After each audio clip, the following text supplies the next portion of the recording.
स्वागत है आपका कैपिटल टीवी में। महाराष्ट्र में ईडी की ताबड़तोड़ कार्रवाई ने हड़कंप मचा दिया है। अब ईडी की रडार पर पवार गैंग आ गया है। इस बार अजीत पवार पर ईडी ने मनी लॉन्ड्रिंग के तहत कार्रवाई की है और जल्द ही पवार की चीनी मिल्स को ईडी के कब्जे में लिया जाएगा, जिससे उद्धव सरकार टेंशन में आ गई है। आखिर क्या है पूरा मामला, इस रिपोर्ट में देखिए।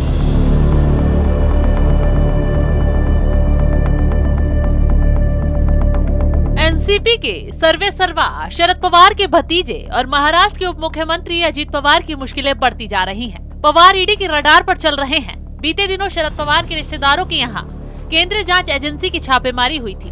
अब पीएमएलए एक्ट के तहत नियुक्त किए गए न्याय निर्णायक प्राधिकरण ने ईडी को जरांडेश्वर शुगर मिल को अपने कब्जे में लेने की इजाजत दे दी है।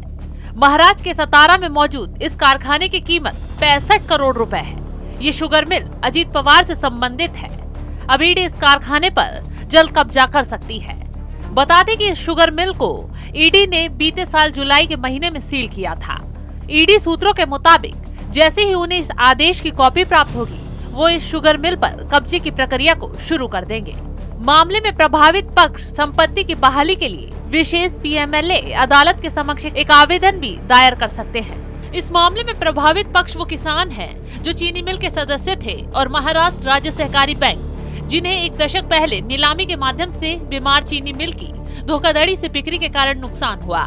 ईडी ने पाया कि एमएससीबी ने 2010 में चीनी मिल की नीलामी कम कीमत पर की थी। अजीत पवार उस समय एमएससीबी के निदेशक मंडल के सदस्यों में से एक थे। ईडी के मुताबिक जब इस शुगर मिल की नीलामी हुई, तब इसे गुरु कमोडिटी सर्विसेज प्राइवेट लिमिटेड नाम की कंपनी ने खरीदा था। इस कंपनी को मिल खरीदने के लिए जो पैसे दिए गए थे, वो स्पार्कलिंग सॉइल प्राइवेट लिमिटेड नाम की कंपनी ने दिए थे।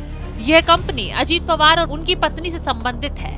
प्रवर्तन निदेशालय को इस बात का शक है कि गुरु कमोडिटी सिर्फ कागज पर इस शुगर मिल की मालिक है। असल में इस मिल पर नियंत्रण पवार की कंपनी का है।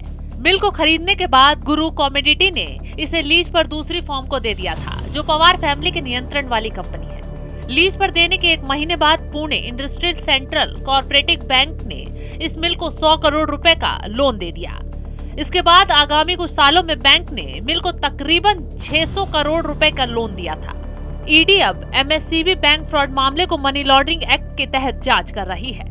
ईडी को शक है कि एमएससीबी अधिकारियों ने कई बीमार शुगर मिलों को लोन दिया, लेकिन जब इस मिल की तरफ से लोन की रिकवरी नहीं हो पाई, तब इसका ऑक्शन किया गया ताकि लोन की भरपाई की जा सके। ईडी को यह भी शक है कि इस ऑक्शन के दौरान एमएससीबी अधिकारियों ने इस बात का पूरा प्रबंध किया कि शुगर मिलों को राज्य के वरिष्ठ राजनेताओं और उनके करीबियों को औने पौने दाम में दिया जा सके। इन्हीं में से एक थी जरांडेश्वर शुगर मिल।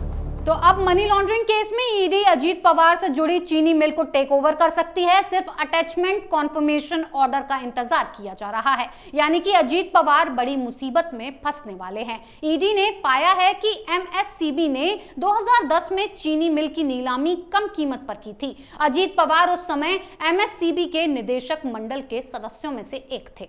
इस खबर में फिलहाल इतना ही। बने रहिए कैपिटल टीवी के साथ। नमस्कार।